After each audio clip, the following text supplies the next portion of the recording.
Greetings. Welcome to another special broadcast of I Have a Testimony. I'm your brother, Brother Willie Muhammad.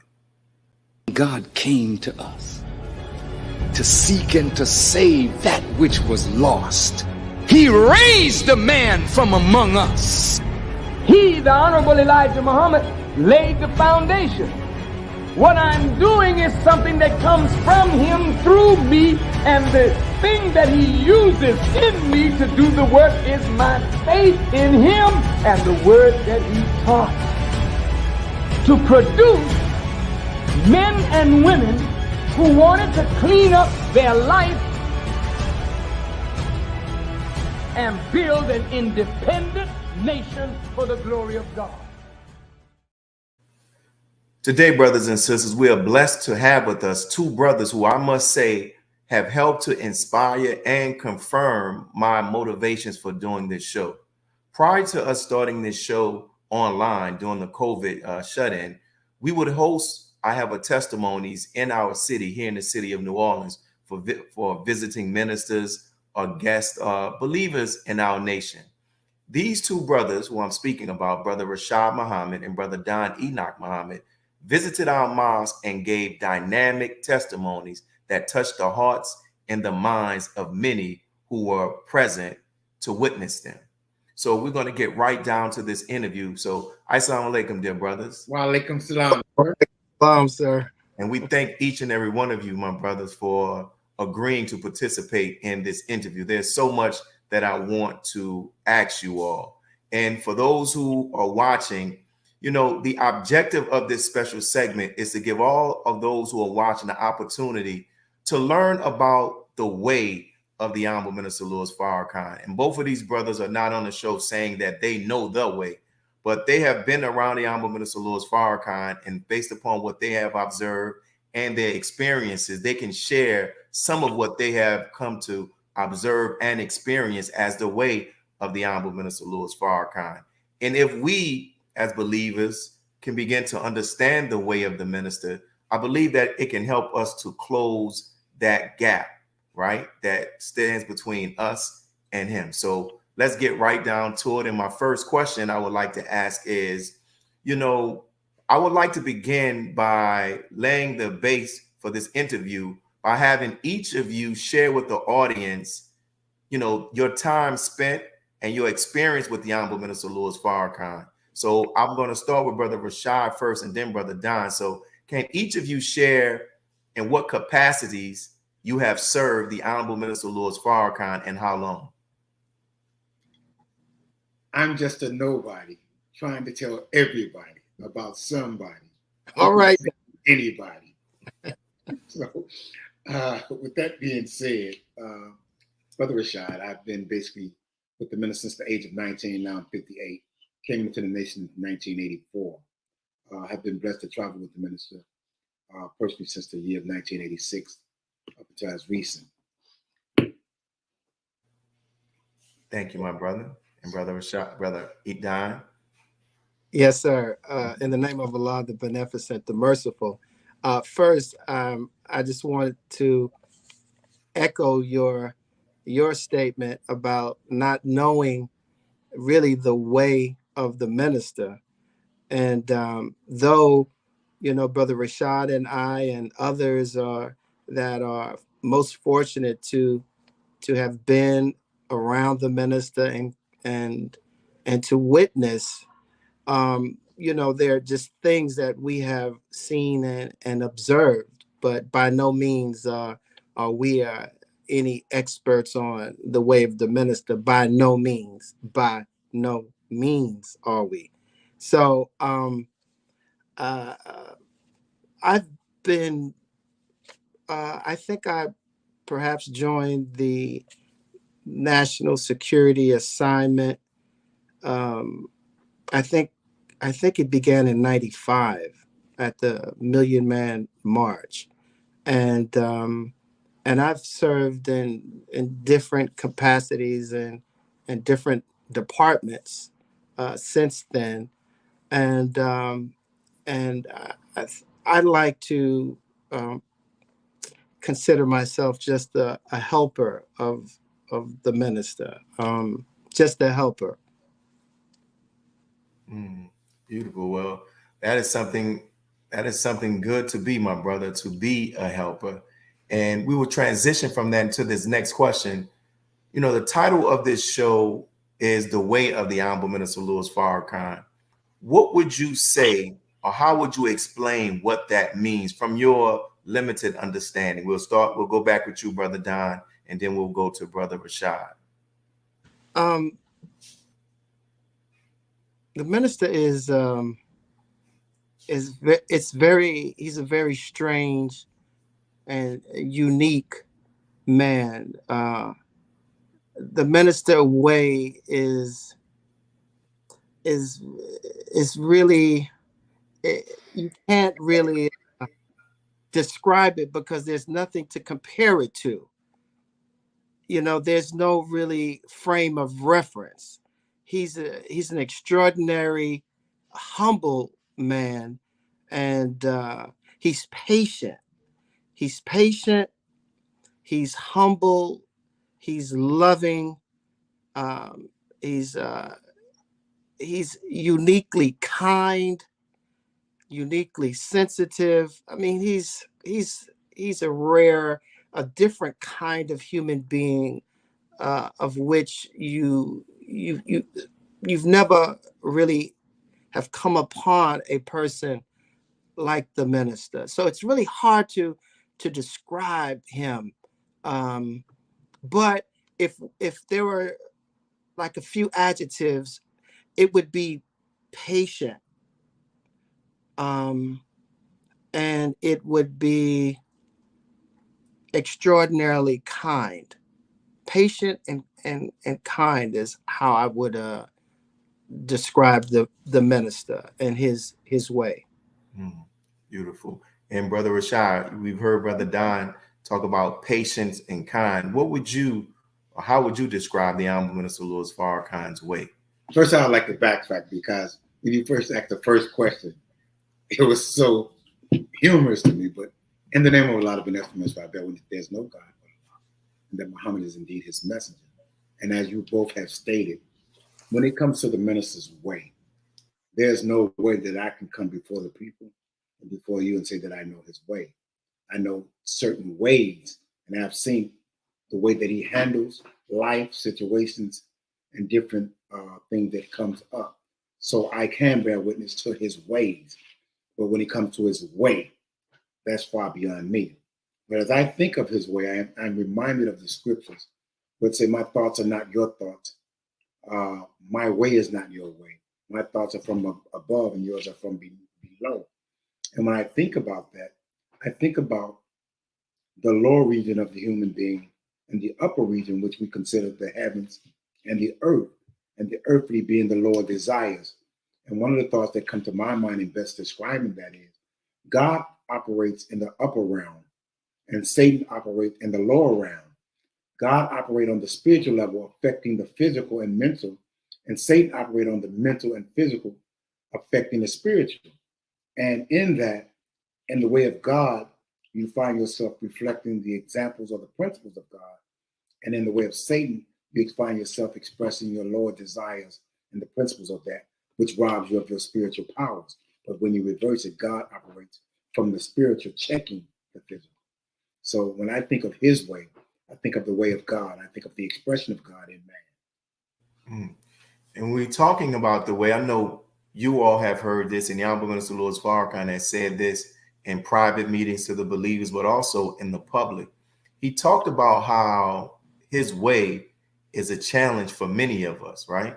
Yes. So why do you think that is the case? And we'll go back to you, Brother Rashad, and then Brother Don.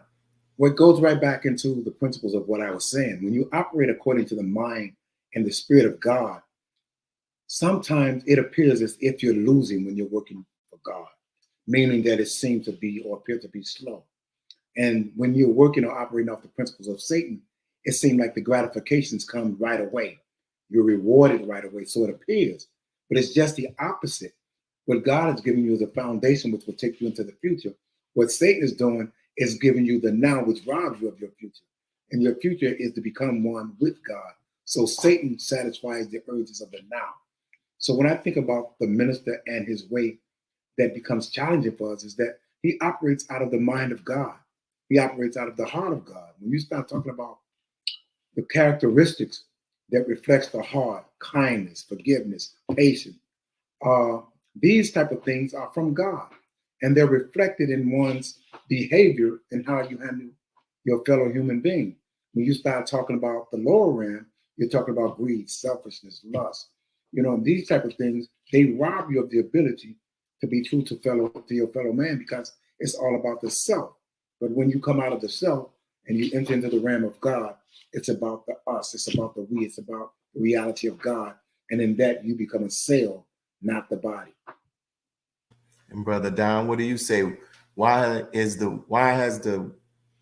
way of the Honorable Minister Louis Farrakhan? Why can it be a challenge for some, for many?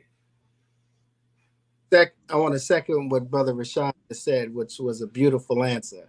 He laid it out, and the minister way is, like Brother Rashad said, it's from above, and it's selfless.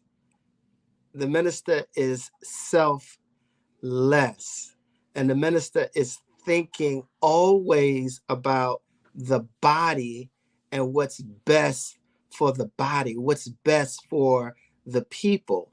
And oftentimes we may come to the minister with some selfish, personal, something that will benefit us or just a few. But the minister is looking at the whole. And so when you may think that the minister will be in agreement with what you may be bringing to him, it's actually it may be just the opposite. So you cannot come to the minister unless it's something that's going to benefit the body and to benefit our people. Nothing really for self. Mm. And that's challenging. That's challenging to us. And I see, Brother Rashad, you're smiling. If you care to elaborate more, anything else you want to share on that before we go to the next thing? Well, when you think about the minister, as Brother Don mentioned, selflessness, well, he doesn't see himself at the center. The minister is a servant in its truest essence and sense. And Yes, sir. When you start talking about his service, there's nothing you can ask of him in the way of right that he will not provide. I can't think of anyone that has ever come to him for assistance, aid, and he turned them away. The minister will serve those in need. Even if you dishonored him or disrespect him, he can look beyond that to satisfy the need. And if he ever finds you in need or in trouble, he's that type of man, that type of friend, that no matter what happened in the past that's behind you, he's coming to your service. He's coming to your aid. He's coming to your defense. If you ever call on him, he's that type of friend. Beautiful. Beautiful. And brother, go ahead, Brother Don. I want to add something to that. Brother Rashad said that, he can handle the disrespect, and which it brings me to something current and something contemporary, and which is when our brother Ye made that statement. And I believe I was speaking with the minister, and I shared with the minister the statement of Ye feeling like the minister slighted him. And as soon as I shared that statement and communicated that statement to him, the minister immediately went into protection mode of Ye. He did not think about himself. he did not even, it was immediately about Ye and protecting him. And the minister said, like, oh, wow, we have to immediately get word to our people not to respond. He didn't want any of us to make any statement, public statement against our brother. And that is indicative of the heart of the minister. The minister doesn't see the disrespect. The minister goes to the heart of the person. The minister looks beyond our faults and he sees the need. And that's exactly what he did with Ye. And this is the way of the minister. So I just wanted to share that because it's contemporary and it's current. Just to add on to what Brother Don is saying, one of the things that comes to my mind is that in the face of suffering, of our people suffering, the minister never asks why. He goes into the fight, defends, cleans up, and then comfort, console, healing the wounds, rather than sit back and asking the why. He goes to the aid of his people that are in need. So never do he think about the flames and the fire. He think about the soul that needs to be saved. He thinks about the human that is in pain. He thinks about a person that needs to be healed or to be made whole. So no matter what the outcome of the suffering appears to be, his first thing is to save that soul. His first thing is to deliver his brother. We can talk it out after my brother's out of danger, but let me get my brother out of danger. That is his way. That is, yes, sir. He has been consistent in that. And there's so many accounts where we can talk and go over where he has come to the aid of his brother. We've come to the aid of his people. And to me, that is one of the most painful aspects of his life. It's because a man that has given so much and that have shown over the course of almost 70 years of his sincerity and his genuineness, some of our people still mishandle him based on what they perceive, based out of what the enemy has given. But, we'll get through that. The spirit of a redeemer. And since we're talking about, the way, and when we say the way, we're really talking about the spirit of the Honorable Minister Louis Farrakhan and how he handles people, how he responds in certain circumstances. And it's really to give us an idea of how we should, right, to study his life. And so I want to ask you all about some specific circumstances that you can share with us, what you have observed of the Honorable Minister Louis Farrakhan in these circumstances. We'll start with you, Brother Don, and then we'll go back to Brother Rashad. Let's talk about, outside of being this bold, courageous, loving man of God, the minister is also a husband and also a father.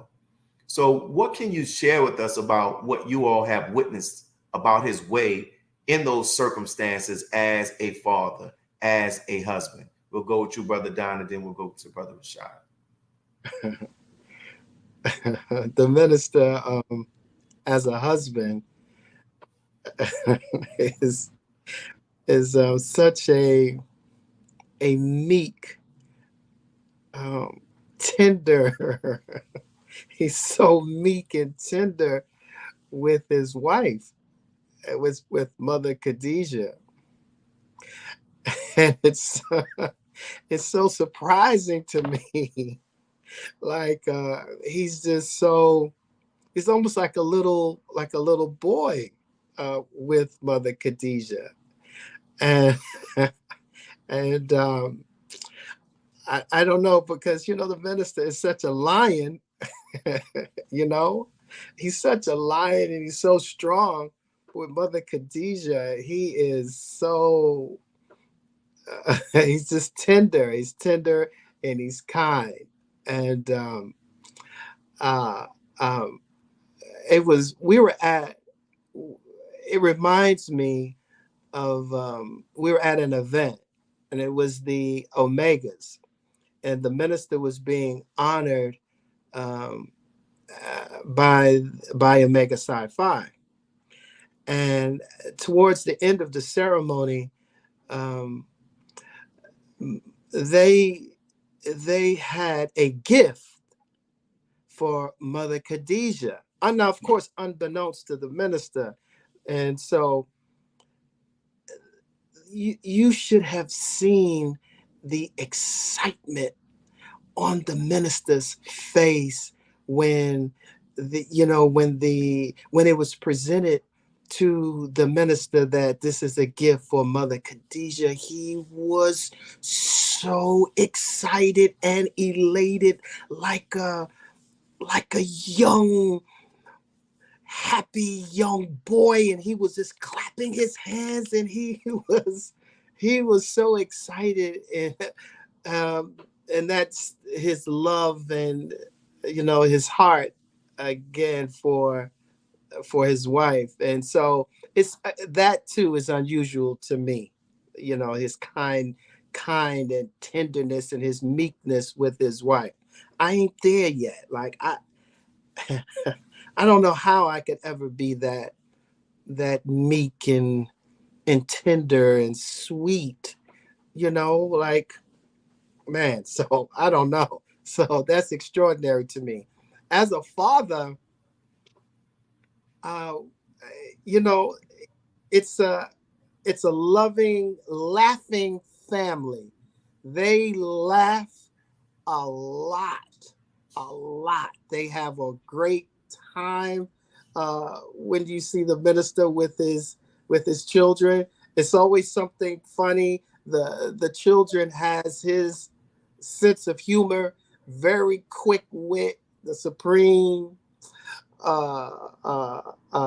Fatima. Josh he's on another level. Louis Jr. was, so they laughed a lot. It's such a warm and beautiful thing to witness, so that's my takeaway from it. That's a beautiful take, my brother. And Rashad, what ideas came to your mind that you would like to share? Well, it's very interesting because it's like being a part of their family. I've basically been in his family, involved with his family since I was a teenager, and basically grew up with his children. Felt their pain, felt their joys, felt their victories. One of the things I say about the minister is his patience. He's a very patient man. He's very kind and he's very caring, but he's also very stern. The minister is very stern. And the thing about the minister, when he gives his heart, he doesn't hold back. When he gives his mind, when he's committed, he doesn't hold back. And the thing that I've witnessed and noticed with him and his Mother Khadijah is that they're friends. And they have a deep, deep, deep bond. And they share great memories together. And just to know some of their memories and to see how they interact in reflection over some of their memories is a beauty within itself. To watch the children as they have grown, as they have worked with them in the service, in the nation, to watch them revolve around the nation, to watch them as their father would go in and out of the cities, and like most children, wanting your father to be there. There was times when we would take the children to school. Myself and Brother Haroon, we would drive the younger children to school. Even Fatima, Brother Haroon would take her, even when she attended college. Brother Mustafa, basically watching him grow with his children, with his family, watching their family grow. Sister Maria, Sister Donna, Sister Betsy, Joshua, Lewis. I mean, it's a wonderful, wonderful family, a wonderful family, a very great family. I mean, the minds, they're very much like their father, their heart, their service, their love, and all of them are committed. All of them are committed to the cause. You see them often involved in the service. But if I could say anything, I would say that his patience, his love, his humility and the humanity comes out of him when he with his family. Like Brother Don said, they laugh a lot. You know, the minister loved to joke with his family. You know, and they love to joke. As you say, they're very witty, very quick. You know, but a very beautiful family. But like I said, it would be a hell of a sitcom, or, you know, just to watch them interact. But they're a very beautiful, beautiful, loving family. Very patient, very kind. And all of them, you know, they would give you the shirt off their back. But all of them are fighters, you know, so don't get it twisted. You know, there's another side to that coin. I'm glad that you all, you know, shared that, because for those of us who are fathers and husbands, and those brothers who are coming up in the ranks, that we can see, you know, you can have fun and lighthearted moments with your family, because the man of God does it. And we're coming up on this next break, and I want to close out with this question with you, Brother Don, because we this conversation we had played a role with us having this show. You shared about how concerned the Honorable Minister Louis Farrakhan is about, you know, those celebrities or even politicians or any one of our people when they are put in a situation because of their affiliation or their love and admiration of the Honorable Minister Louis Farrakhan. Can you talk about what you've noticed about the minister's concern when they find themselves in that situation? Well, the minister does not want any person, celebrity or not, any person to be inconvenienced or to take a loss or to lose anything because of their recognition of him, their closeness to him. He does not want them to jeopardize themselves or their reality for him. And he is willing to sacrifice himself if that is the case. Like, you know, he's very sensitive about that. It reminds me of a detail. We were in LA, and the minister was invited by this major movie star, very, very popular person, invited the minister to their home, and it was an event going on at this person's home, and this person extended an invitation to the minister, but the invitation came through, I believe, Brother Joshua, and back in the suite, the minister said to Brother Joshua, "Josh, why don't you call brother and to check?" He said, "Give brother a way out of the invitation, because brother could have been so excited in the moment to see you. He offered this invitation, but call brother and try to give brother a way out. So, because we don't want to come to show up and then that somehow our presence hurt our brother. So give him a way out of it." And that touched me. That resonated in me, because we all were excited about going to this particular event and to this person's home. But the minister his concern was not the event, but it was the care and sensitivity of this well-placed person, and not wanting the enemy to attack him because of our presence there. And of course, Josh called the person, and they said, oh no, please come, please come. And matter of fact, Brother Rashad advanced that, and I was with Brother Rashad, asked me to come with him on advance, and we advanced that. Do you remember that, Brother Rashad? So many events like that, so I don't know exactly which one you're speaking of, but I have an idea. Okay.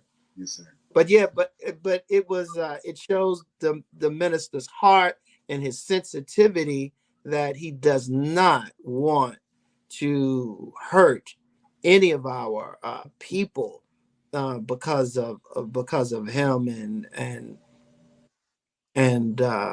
how the enemy feels about him. Definition in the Bible when it talks about love, and one of the qualities that it says how, you know, love thinks more about others than itself, right? And that's the Honorable Minister Louis Farrakhan. We're coming up on our first break, brothers, and I'm thankful for what you all are sharing. I'm thankful for everybody who's tuned in on YouTube and on Facebook. We're going to come back, There's a question I want to lead off with our brother Rashad Muhammad. So please invite others to tune in and make sure you're back on the other end of this break. We'll be right back. Peace. Be a part of the force that powers truth in journalism. Your support helps to combat false media. Cash App NNV News.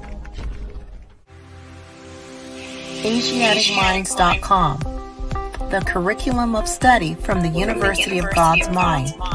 Education that enhances the quality of learning through a virtual school system.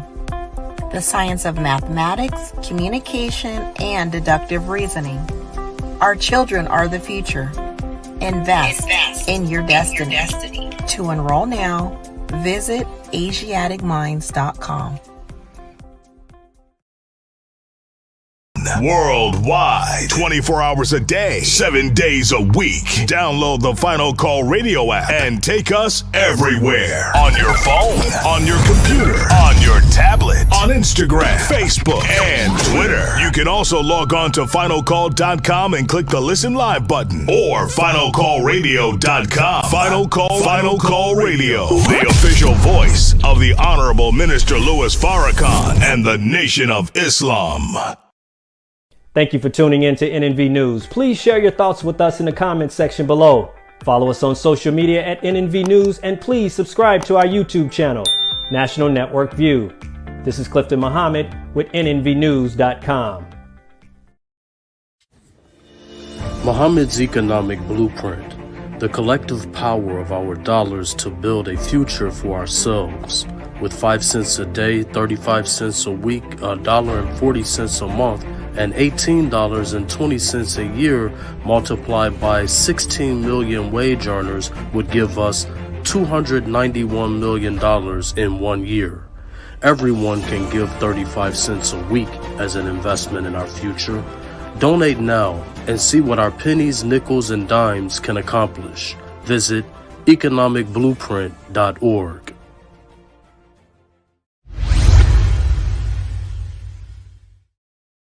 And we're back, brothers and sisters, with more of this interview with our guests, Brother Don Muhammad and Brother Rashad Muhammad. Brother Rashad, I want to ask you this question because this came to mind while listening to the defense that the Honorable Minister Louis Farrakhan gave last month in defense of our brother Ye and Brother Kyrie. He shared about a meeting that took place with a very powerful and wealthy and influential member of the Jewish community. And in my talks with you, you told me that you were there. Is there anything that you can share with us about that meeting that can help us understand more about the Honorable Minister Louis Farrakhan's way in circumstances like that? Do you want the edited version or the unedited version? Whatever was on your heart that you can share. Well, if you go to the unedited version, it reminded me, I'll never forget, I was standing in the doorway when they came up out of the basement area where they were having dinner. And as I listened to the conversation, as I thought about it, it was on a very high level in reference to exchange and how they dialogue, very civil. But in street terms, I mean, it was real sloppy. You know, it got nasty. And it was almost like somebody telling you what they're going to do and you telling them bottom line, you know, what you're not going to do. And the minister really was kicking backside, but it was civilized. But if I could say it, he was really kicking he was tearing up some backside up in there, brother. He was really dealing. But it was very interesting because by God's grace, I happened to be at both of the meetings as relates to the high influential people that he met with out of the Jewish community. One in New York and one here in the outskirts of Chicago. And both of them were unique within themselves. But one of the things that the minister stands on is that he's a principled man and he cannot be bought. And they don't have anything that they can buy him with. And if you take that and you understand that is the foundation by which he stands, rooted in God, that they have nothing that they can offer, then no matter what they come with, if it's not rooted in God and rooted in truth, they don't stand no way with him, because he's not going to move on the principle where God is concerned. And with that, being a humble servant, he always is reminded of God, the scriptures, and reality. So he's not a man that's caught up in illusions. And one thing that this world is full of is illusions. Most people that think they have power are really under an influence of an illusion. They're really somewhat sedated. They're not in real time, because no matter what you amass, it can all be taken away from you in a matter of minutes. And there are many ways that they can manipulate to take it from you. But the bottom line is they can take it. The thing that he knows is that they can't take anything from him that God doesn't grant or that God does not allow. And as we know the history of Job and the story of Job, God allowed the devil or Satan to do everything that he could to Job except take his life. And Job was a true and faithful servant. The Honorable Minister Louis Farrakhan, in those dialogues, that was his position. His position is that I am with God. And if you can show me where I'm wrong, then I'll correct the wrong. But if you can't, and you want me to just acquiesce based on what you're saying without the principles of truth, then I can't do that. I'm going to walk with God no matter what. And that's the spirit that Brother Don was talking about when he talks about how he does not want our people to suffer. He is a redeemer. And as a redeemer, he understands the price that is paid when you're dealing with Satan for the salvation of a people. Our people may not know. But what happens is you may be stripped of all of what this world is giving you to walk with God, but know that you're not a loser. But our people have gotten so caught up in the lower realm that they don't understand the spiritual realm, which protects the lower realm. So the thing is, as I've seen it, and as I listen to him, and those dialogues, as he's eloquently had spoken about them on many occasions, the one where he was on the Park Avenue, where he told the gentleman that, you know, he talked about his power, and he owned Seagram, and he owned orange juice, and he owned the movie theater. And he said that if a gnat took a morsel of your bread, you don't have the power to call it back. So he said we could invoke them. I don't know the scriptures. I don't know this book. But he talked about the scriptures that talk about those that invoke and those, you know, so on and so forth. So, but the bottom line is he stood on the principle that you really don't have as much power as you think. And a few years later, that man did make his transition and moved on into the upper realm. He died. Everything that he thought he owned, somebody else is managing. Someone else is in control. And that's what all that we have. So when you really understand the principle of God, no matter what you amass, it's really worthless in the sight of God, because it was here before you came. It'll be after you're gone. What do you do what God has allowed you to receive and managing as relates to the world and the people that are around you? So the thing is, the minister's always been true to the foundation of the principles of God. And thank you for that. And we can learn from that how we should not compromise our principles because of somebody's status and somebody's wealth that they may have. So I want to go. I want to add. Let me just say this, because he mentioned wealth. See, I think wealth is a misunderstood term because we equate wealth to money. We equate wealth to material things. The Honorable Minister Louis Farrakhan said that the Honorable Muhammad said of him that you are more wealthy to me than all the riches of the earth. When you start understanding the true essence of what wealth is, God gives you that when he gives you life. Everything else you assess, or everything else that comes into within your view or within your grasp is that which is allowed you to manage as it relates to life. But wealth is that which God gives you, and that's life. And everything that you need when he gives you life is already here for you when you come into life. So there's nothing that you desire or anything that you need that God has not already provided for you. And that's true wealth. But everything else will come and go. Yes, sir. Thank you for that. And go ahead, Brother Don. Yeah, I want to add to that. Thank you, Brother Rashad. That was a great response. I was on my way to the minister in Phoenix. I'm in the airport and just going through the newspaper, and for some reason, I don't know. I picked up the obituary. In the obituary was this man, Edgar Brothman Sr. obituary. And it said in the obituary that that apartment that they met in on Park or Fifth Avenue was now up for sale. And so when I got to Phoenix, I shared that with the minister. And it's so, the irony of it, that this extremely wealthy man is talking, like showing off to the minister about all of his wealth and what he has, what he owns. And now the minister is now looking at his obituary, and that apartment that they met in is now up for sale. And the minister, of course, didn't laugh, or he was not rejoiceful. He was like, wow, like, look at that. And he just thought over it, and like how he's now reading this rich man that was just showing off and talking about his great wealth, that he is now reading this man's obituary. And I brought to him, strangely, I brought to the minister that article. Also, what I want to say is that the minister is a very dignified man. This is the way of the minister. He's dignified and he's principled, even with the enemy. The minister does not get down in the mud. The minister stays very high, and he keeps it like the minister's argument is based in the book. It's based in scripture.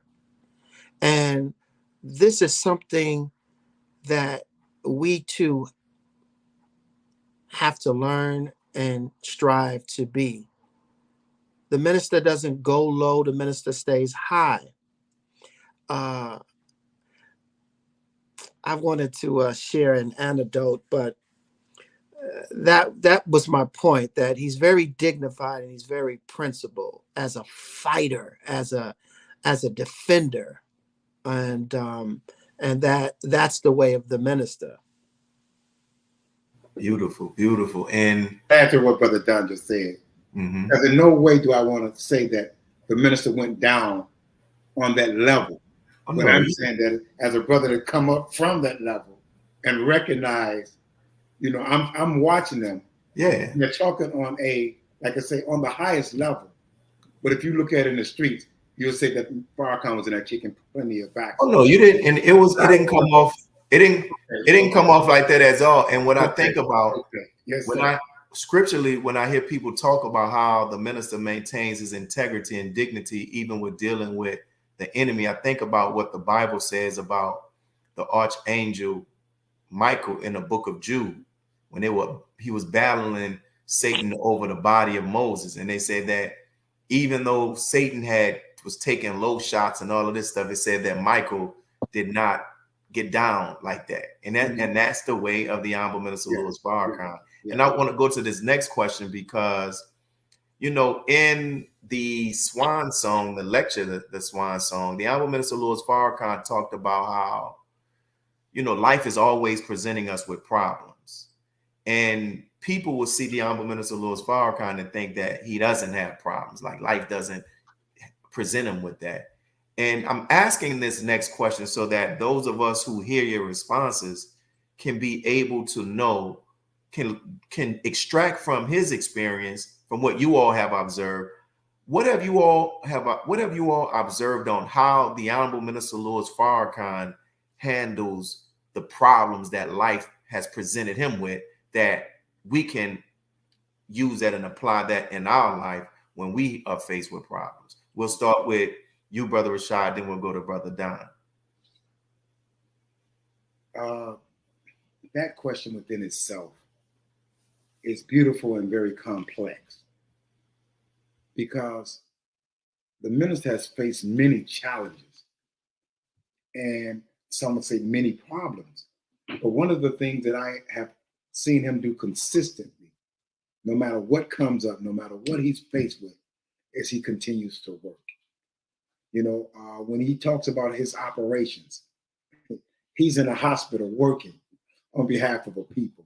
He's preparing to go to surgery, but his mind has not stopped working on the movement, the progress, and the ideas of pushing our people forward and raising our people to another level.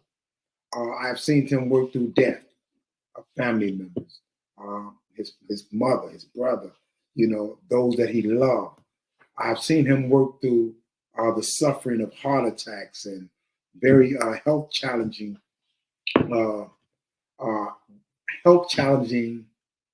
life-facing issues, you know, where he faced surgery several times and we did not know whether or not he would come out of the operating room.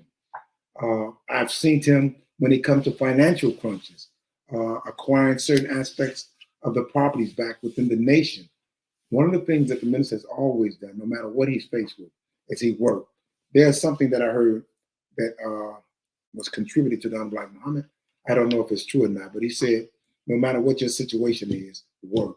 He said, if you broke, work. If you're sick, work. If you're hungry, work. If you're confused, work. If you work, you'll work through any problem that you have. Never sit down idly looking, waiting. Continue to work, and you'll work your way out of any situation, no matter what it is. So whatever you're faced with, continue to work. The other thing is, he's a man of faith. He trusts God. And in that, he never gives up and he never turns back, no matter what he's faced with. He knows that he will be the overcomer. He knows that he will be the winner, even when it comes to death. And that's why he said, even in death, I'll be the winner. And the minister said that I'm always winning. You know, in the face of opposition, he's always winning. And I asked myself, what does that look like? Because some of us, we look at what we think is reality, and we may think that it's not going well or that we're losing. But the truth is, we're winning inside of God. And that's why I said, even about Satan make it appear as if you're winning. So Satan give you the gratification now. What do you want? You can have that now. If you want the car, he'll give you that now. You want the house now. You want the women, the drugs, whatever you want, Satan will give you that now, but he robs you of your future. The opposite with God. Before God grant you, you have to go under before you go up. And all those that walk with God absolutely will try. None go without a trial. And the greater the trial, the greater the glory, the greater the victory. So as we're facing trials, continue to work. Never lose faith and never lose your focus. From Brother Don, what do you have to add? Well, Rashad is teaching, man. The minister is the suffering servant, and the minister lives really in constant pain and pressure. And I really I really don't know how the minister managed. How does he continue under such tremendous pressure, physical pain? The minister, from what I've observed, the minister is very patient, and he allows the God to help him work through the problem. He doesn't try to expedite the process. Like, he's very patient in the process, and he suffers through it, but he continues to work, like Brother Rashad said. And there's something about work and the process of work that it brings about the solution to the problem. Instead of sitting idly and commiserating over the pain and the problem and letting the problem overwhelm you, the minister works, and the minister nurses his Quran. He nurses it, and he's looking for the solution in the word. Also, the minister is not just a believer in Master Fard Muhammad and the Most Honorable Elijah Muhammad. Like, the minister is convicted. He's a knower. He knows that he's going to be delivered. So it's the minister's faith that pulls him through. It's the minister's faith that pulls him through the problem. And so, again, he's very patient, and he stays busy. He stays very busy. I don't know if they. He I'm seemed like sorry. we're still there. Go ahead. You say he stays busy? Yes, he's consistent in the labor. He doesn't stop. Beautiful. And I think, as I'm reflecting on Rashad is speaking. Go ahead. Wait. I'll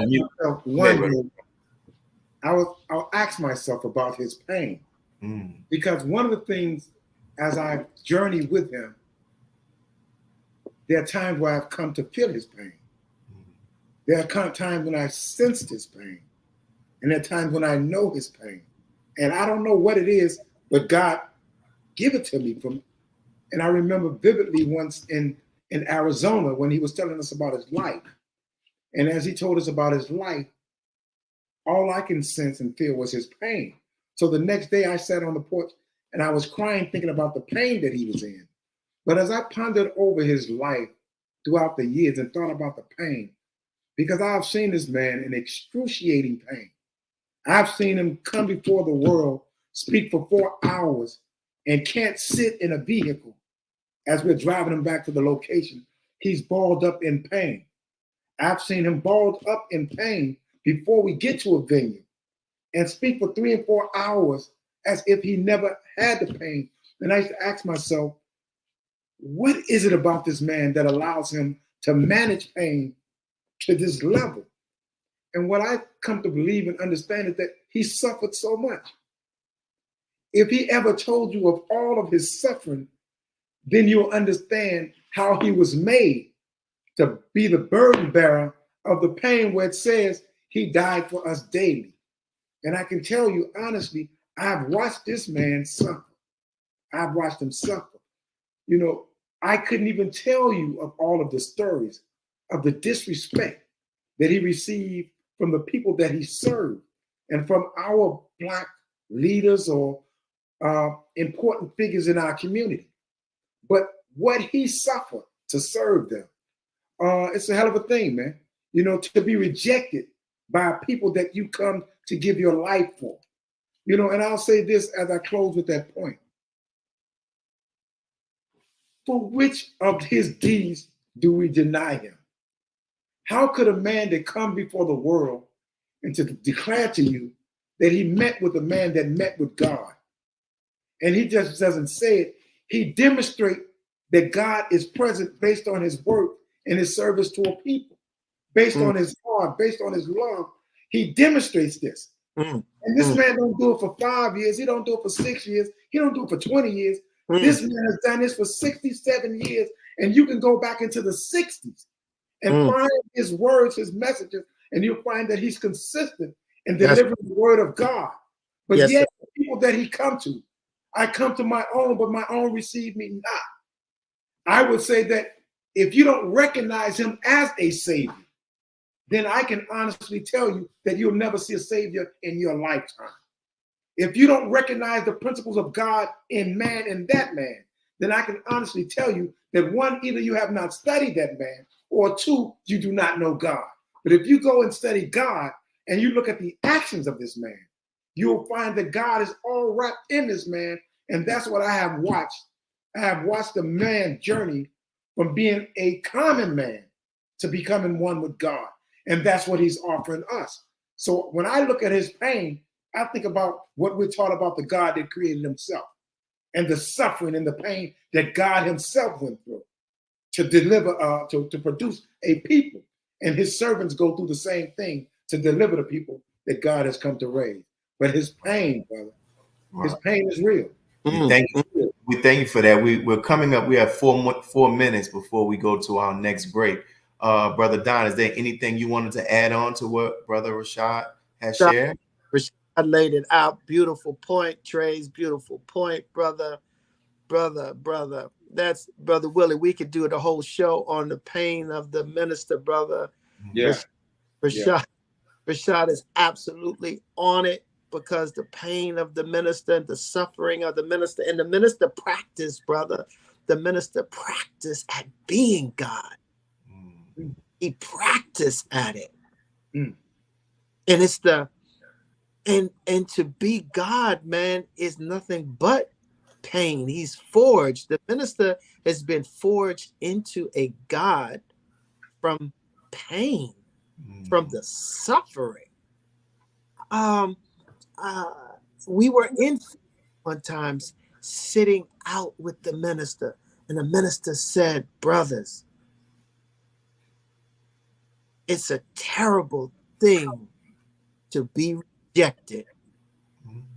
And he was so, you could see the hurt and pain on, and he just said it out of the blue. He just, it's a terrible thing to be rejected. And the minister loves his people so much, so much. And people and his contemporaries and his colleagues just dumps on him, man.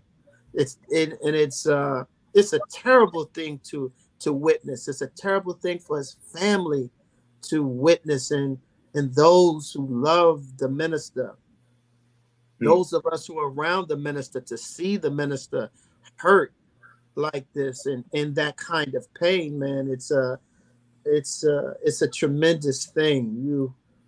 You don't even know what how to deal with it except pray and pray for yourself and pray for the minister. But the minister suffers. The minister suffers tremendously, man.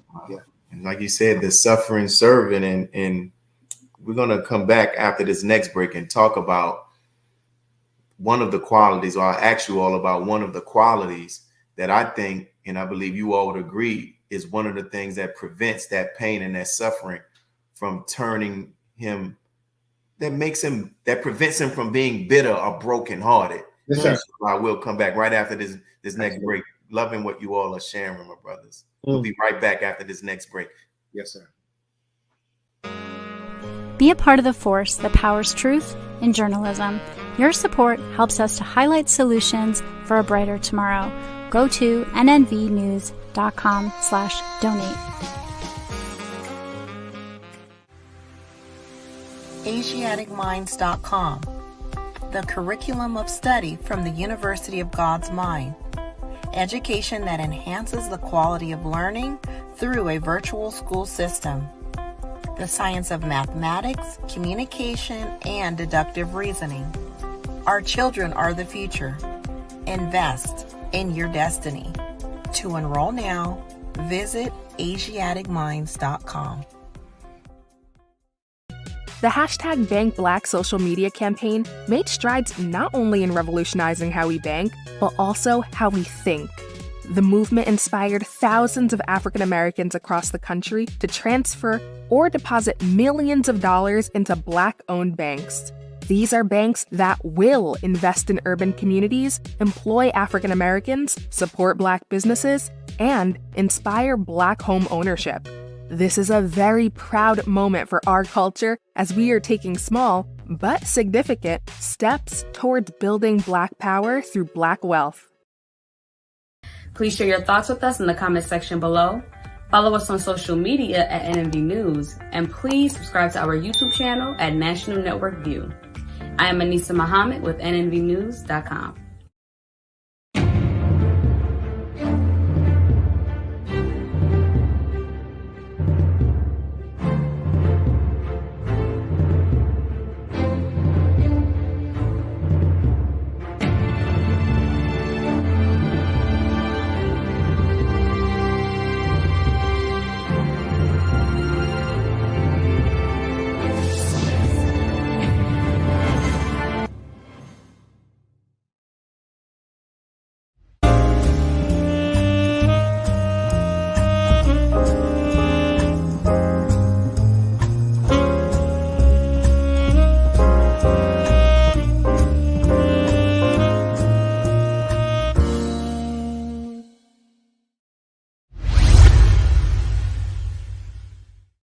And we're back, brothers and sisters, to hear more of this testimony from our brothers, Brother Don Enoch Muhammad and Brother Rashad Muhammad. And you heard them share their observation and witness bearing on the minister as a father, as a husband, his dealing with his pain, how he is concerned about our people who come under pressure for their love for him. The next question I want to ask both of you all, and I'll start with you, Brother Don, and then we'll go to Brother Rashad, because in my conversations with each of you all have talked about this, and others. The most recent person that shared something in nature in response to this question is Brother Abdul Arif. You know, the minister, you talked about how the minister handles someone when they have experienced a fall in their journey in Islam or just in life. What can you all share about how the minister handles people during those moments in their lives? If I'm clear on that question, we'll go with you, Brother Don, and then Brother Rashad. Yeah. I mean, he kicks my backside. Just the opposite. Yeah, he gives me the business. but the minister, once he gives you the business,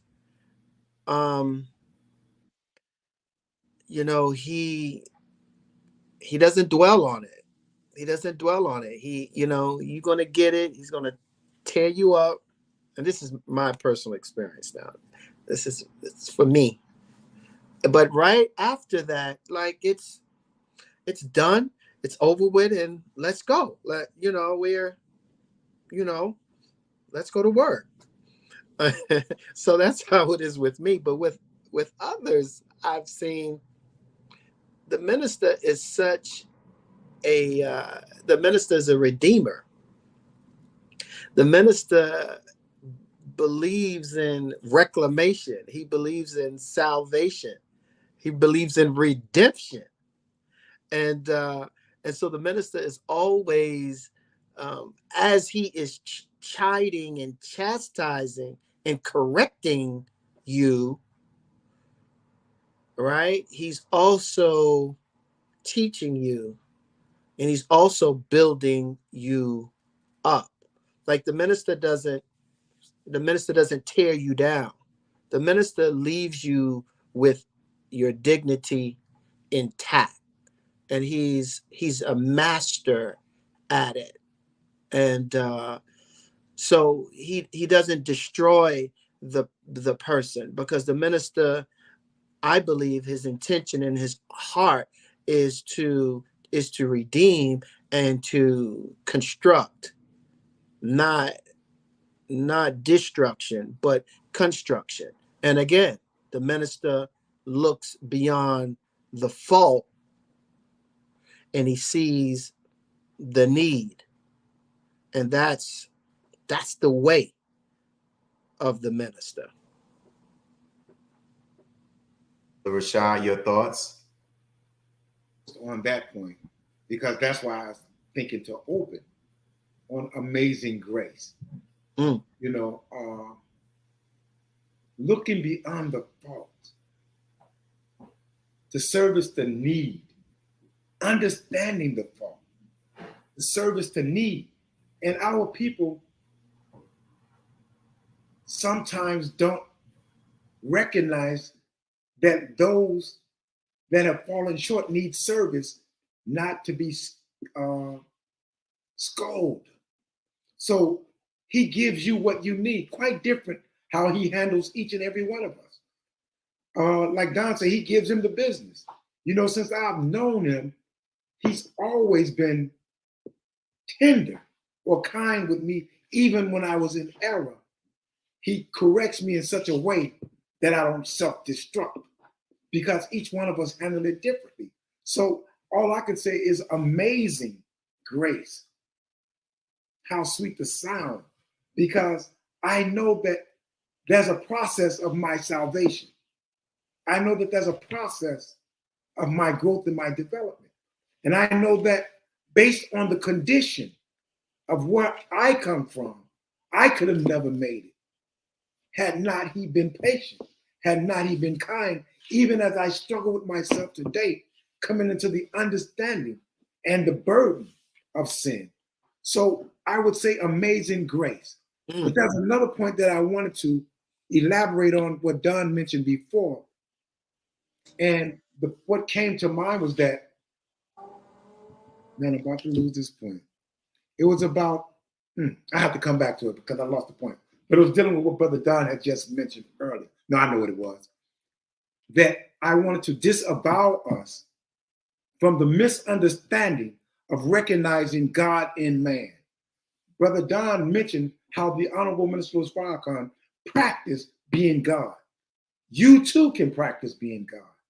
What are the attributes of God? If you practice the attributes of being God, then you become God-like in the expression of the attribute. So you can be kind, you can be patient, you can be forgiving, you can be loving, caring, you can give. So the thing is, as I say, that he's the most giving, the most caring, the most concerned, the most caring. You too can be like that. So we all can practice the principles of God, because ye are God's children of the Most High God. So don't put in your mind that we're putting him in a place where he has not earned. You too will go to that place if you surrender and submit to the will of God. You too will become one with God. And that leads me, I'm glad that you made that point, because great, what we're talking about, this interview is not just to, just, of course, we admire the minister, but it's to put him before us as an example, as Allah has him, so that we can study him and then implement the beauty that God has placed in him in our lives, right? Yes, sir. So recently in the city of New Orleans, I did a lecture based upon John chapter 13, verses 34 and 35, where it was inspired by the minister's article in the Final Call newspaper, Love Ye One Another. What was interesting about this is the only scripture in the New Testament where Jesus tells the disciples, this is how the world will know you are my disciples.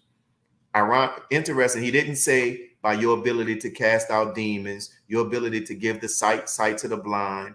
He said, they will know you are my disciples if it says, love ye one another, even as I have loved you.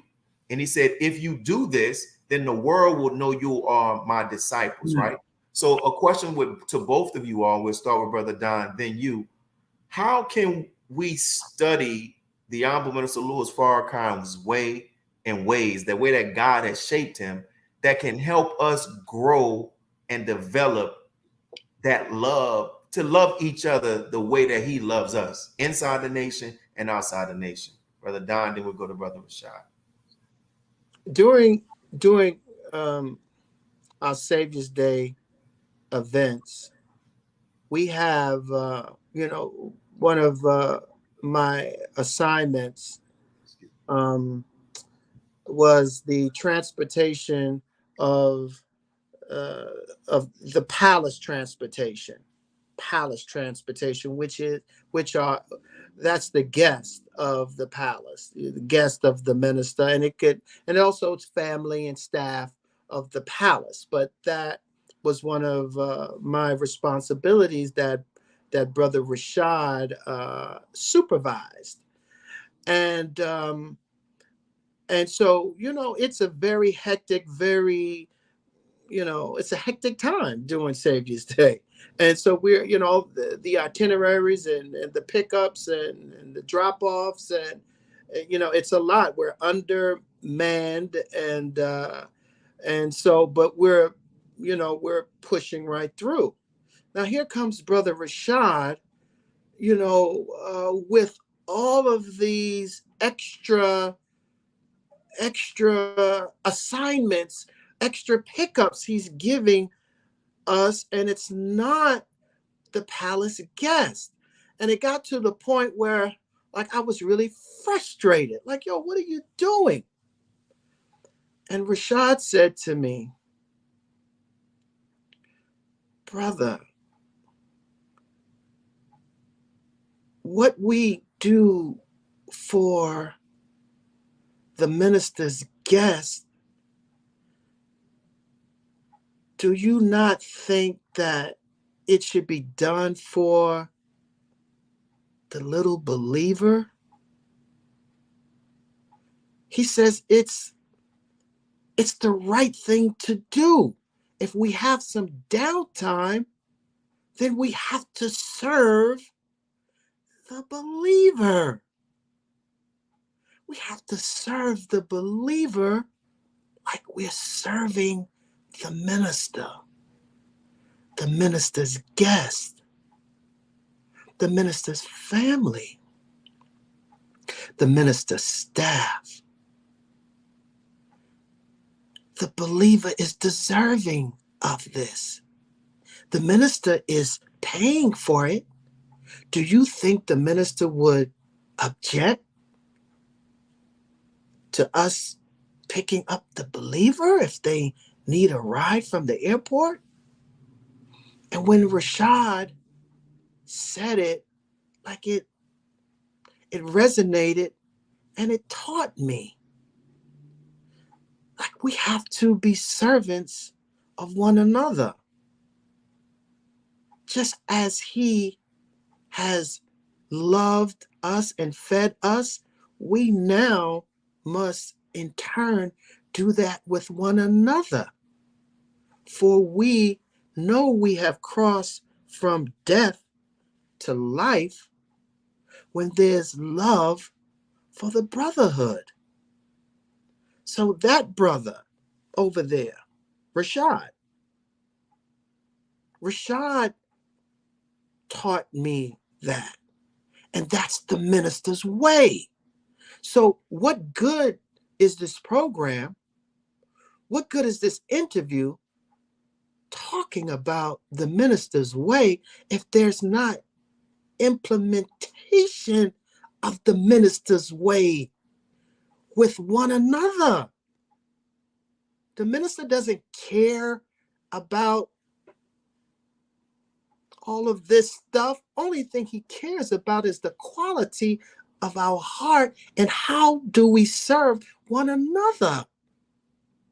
That's what makes the minister happy. That's what makes the minister smile, is us serving one another, being kind to one another. When your brother and your sister is in pain, you too must feel the pain. So it's in service. It's in service. It's in service to the believer.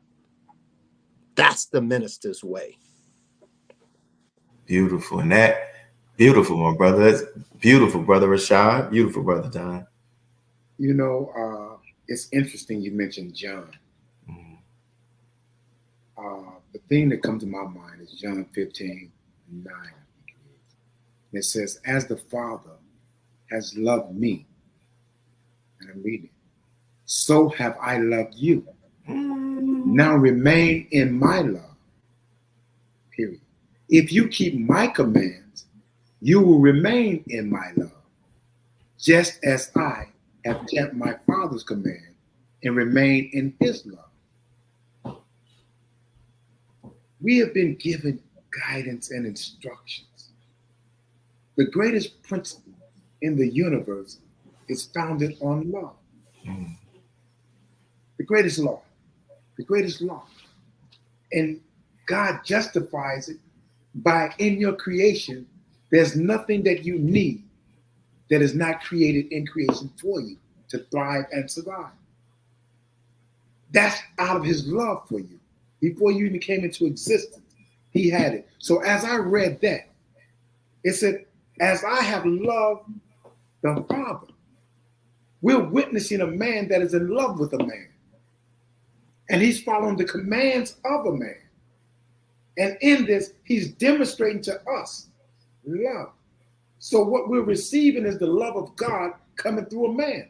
Because it was God who came to claim us as a people. So now we're witnessing the love of him for his Father. And he's telling us that if we love him and follow his commands, then we'll be a reflection of him. We'll be a reflection of the God. So it's like the love of Jesus. If you obey his commandments, then you become a vessel or a conduit of Jesus' life to the people. And the people will recognize you as they recognize him based on your love for them. And what we need is love. See, and love finds us where we are and builds us where we need to go. What happens is we're like a people that have been wounded. And every human being of the human family has walked by us and left us in the hole wounded. But God loved us enough that he came. And not only did he come, he raised one with that love and taught him how to love and care for us. And he told him that if you lost one form of those who I came to save, then I'll burn you and your family. That's the love that God has for us. That if you lose one of his, that he would come after you and your family. And I'm saying we're experiencing this love in a man. And it's difficult to love a people that have never been loved. Because what happens is you think it's a game. You thinking they're trying to take something from you, thinking that at the end of the line is going to be a trick. Some of us feel that if we walk with God, he may turn on us. Because what we have become, we don't think that we could ever become that of God. And that's why he sent you a savior, so that you know you can be redeemed, that your sin can be tossed into the sea of forgetfulness. So the bottom line is, it is his love for his Father that he's demonstrated to us. But it is the love of God that his Father taught him. And he obeyed the commands of his Father. And you see what he's produced. Farrakhan is a man that has many victories. Victories. I say, when you think of Farrakhan, let this mind be in you the same as in Christ Jesus. Farrakhan has the master's mind. Master Willie Muhammad, Farrakhan has his mind. This man has victory after victory. Look at it like this: the world turned against this man, right?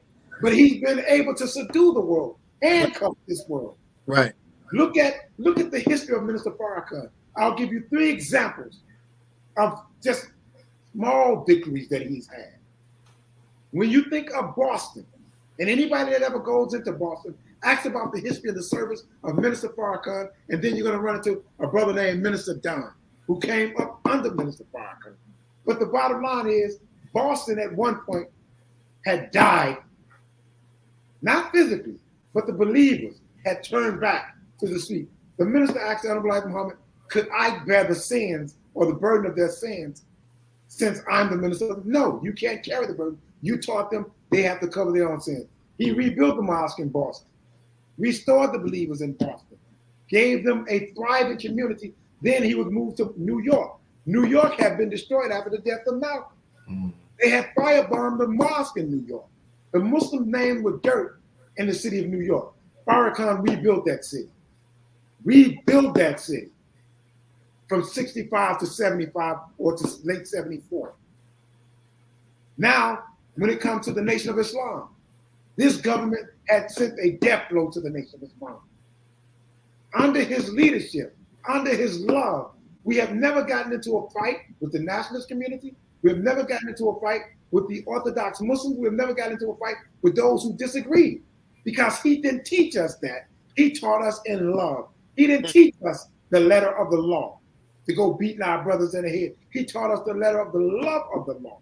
So the bottom line is we could turn a cheek to our brother. So we never had a fight, even though as a young Muslim, I was insulted. By those that were older Muslims or those from other communities. We didn't have an easy way, but because we followed his way, we didn't have so much as a bloody nose. But we did have some fights, and we did fight with those who fought with us. But the bottom line is, he guided us in such a way that none of us lost our lives in battle. None of us. And none of us went out there and attacked our brothers because of their ignorance or because their dislike of him as we rebuild the nation. Beautiful. We used to go out with the final call, brother, and we would have a bundle of papers, and some of us say, it seemed like you come back with more than you went out with. Because it wasn't an easy time for us coming up in the early 80s under the minister's leadership as he was rebuilding this nation. But he rebuilt this nation. Praise be to Allah. Allah. Thank you. And you know, and before we go to this next question to you, Brother Don, remember at the table once when the Honorable Minister Louis Farrakhan's daughter was talking about how he helped to rebuild the community there in New York. She said his strategy, and the minister said, I wouldn't necessarily say it was just strategy. He said it was my love. That's what he's been doing. So we're talking about his love. That leads into this question. You know, Brother Don, the Honorable Minister Louis Farrakhan has been criticized for his relationship with members of the hip hop community. He's been accused of being acceptable to their behavior and their musical content. You know, you've been around the Honorable Minister Louis Farrakhan to witness his interactions with these artists. Can you talk about the minister's way as it relates to these artists? Well, again, you know, the minister, he looks beyond the fault and he sees the need, and we all are in desperate need of God, of salvation, of a knowledge of self. Yes. And because you know, our people are lost. And the minister, you know, with artists, because the minister too is an artist. So he speaks like their musical language, and he makes a connection with artists. They feel the minister on that level as an artist, because he understands the craft. He understands, you know, what it is to be an artist, to be a musician. So there's that relationship, and the minister is a consummate big brother.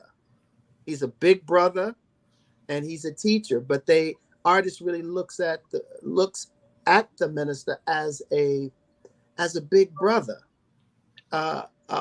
one that they can go to for guidance.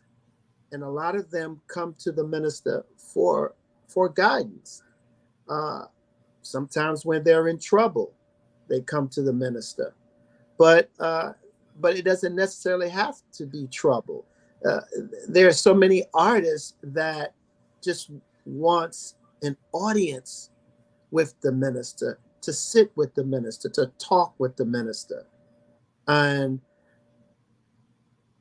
if the minister could entertain all of the requests that he get, like if it was physically possible, he would, but it's not physically possible that he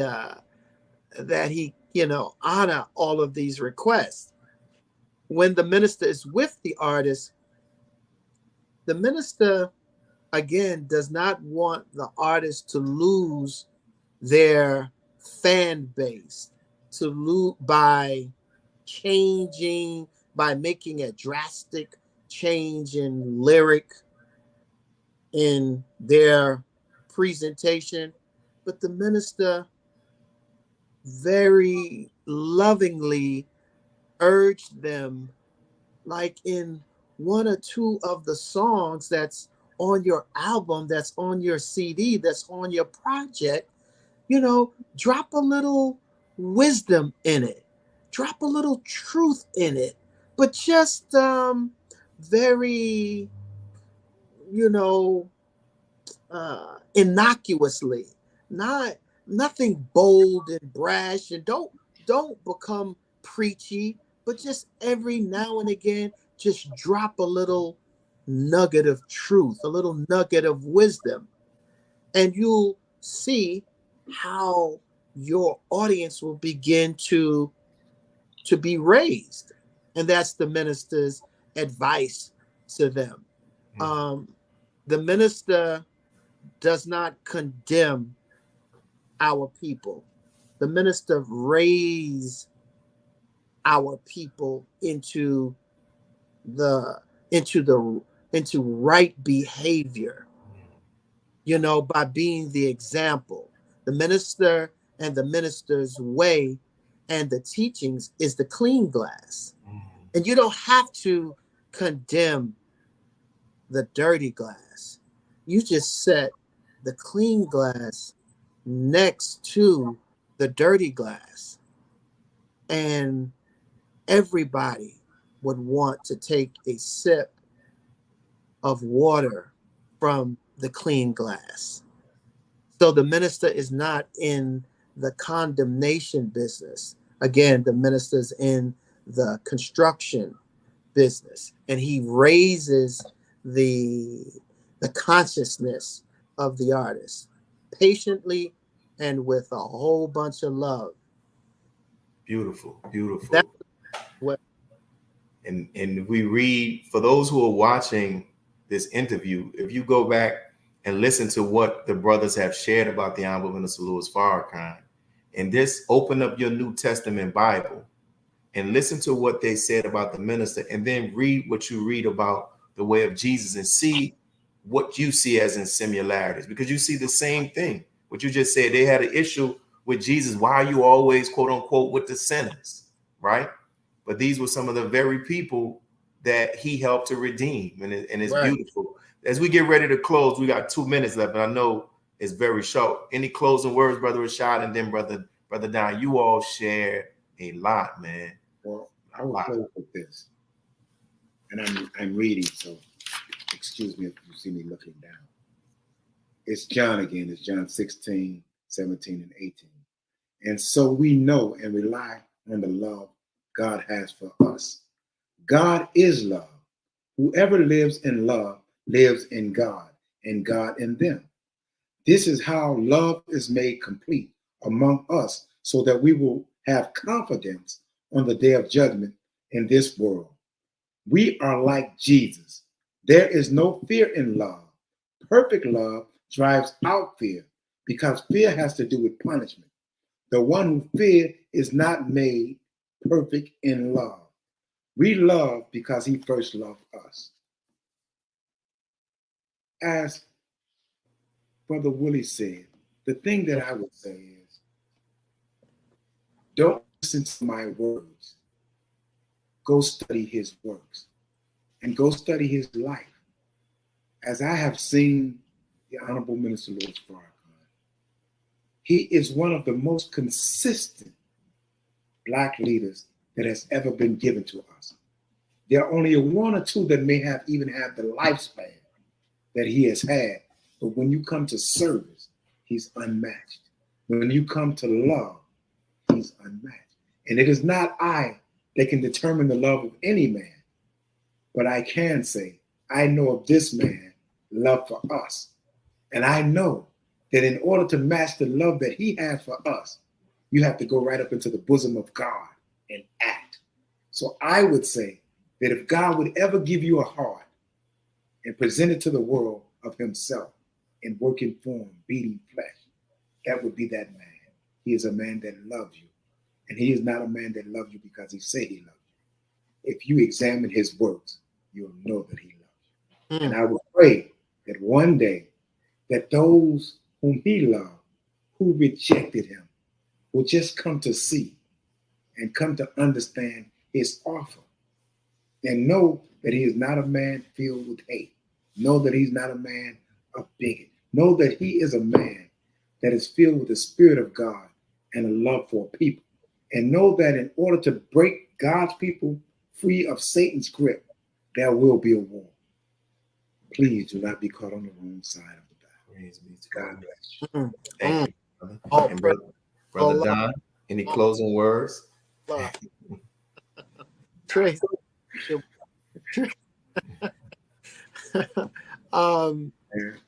You know, the way this world is completely in pure wickedness. And Satan has tricked the entire world, right?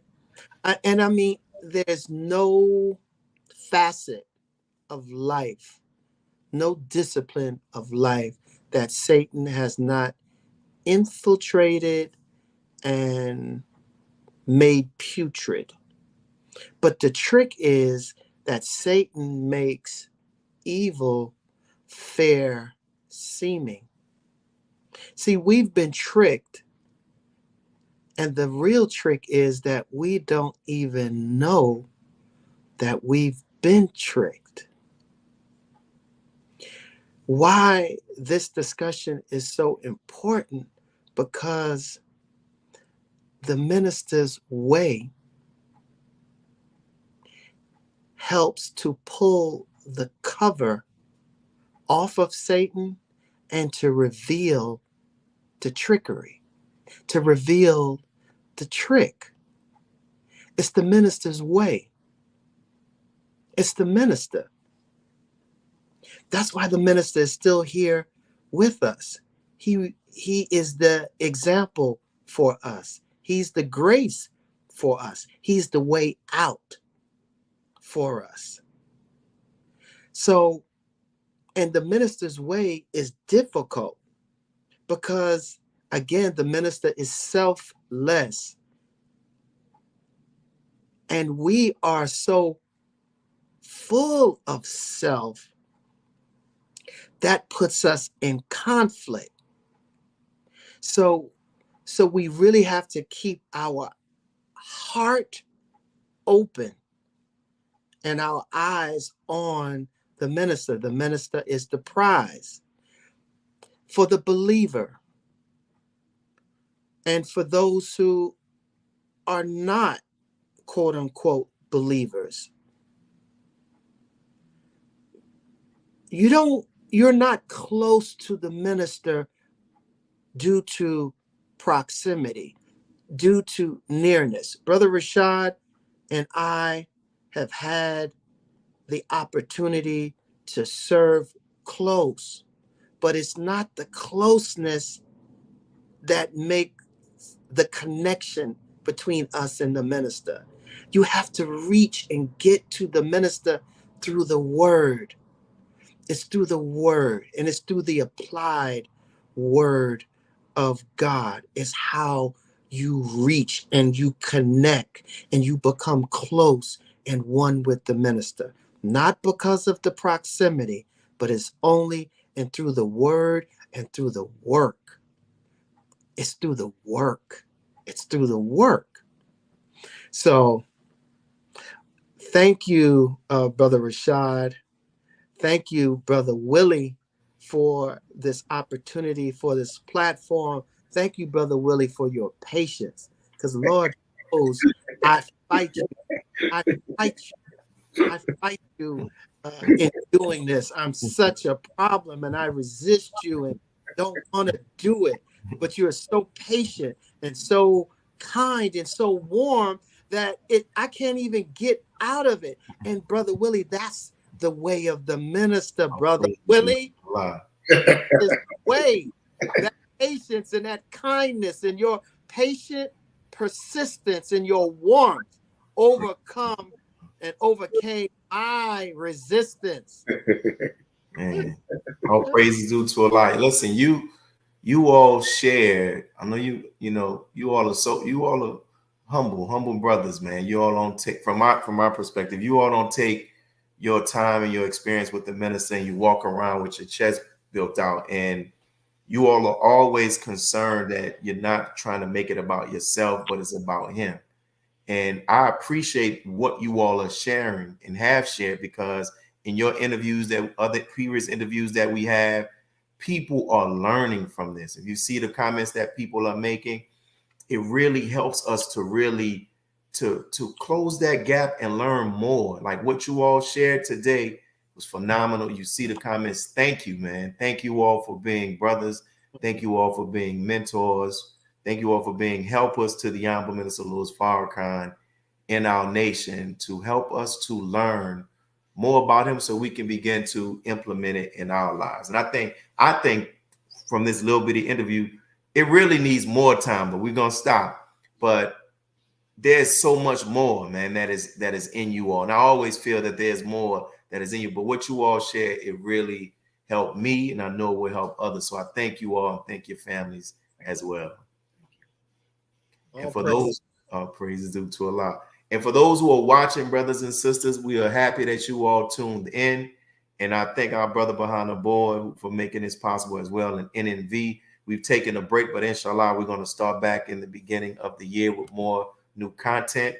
But listen, take an opportunity to go back and watch this interview, share it with others so that they can learn about the valuable human being that God has in our midst, the anointed one. We say the Messiah. Messiah just means the anointed one. What is he anointed with? Not physical oil, but he's anointed with the Spirit of God. And you heard these brothers talk about how he handles pain, how he handles being rejected, and it has not broken him. The Honorable Minister Louis Farrakhan, to me, is the only person that I know or feel he looks better as he ages. And you see him, you're like, oh my goodness, look at this man. How can a man with all of that weight on him still shine and emanate with light and love? Because something is in his heart and something is in his mind. And what it is the Spirit of God. And the blessing is we too can access it if we follow what we have in our midst. So thank you all, and may Allah continue to bless each and every one of you. Assalamu alaikum. Go home and study. See, many of you don't study your religion. And you think you're going to attain something without study. But if you believe in something, you need to study it so you can become proficient in what you do. Now watch this. God came to us to seek and to save that which was lost. He raised a man from among us. He, the Honorable Elijah Muhammad, laid the foundation. What I'm doing is something that comes from him through me, and the thing that he uses in me to do the work is my faith in him and the word that he taught. To produce men and women who wanted to clean up their life and build an independent nation for the glory of God.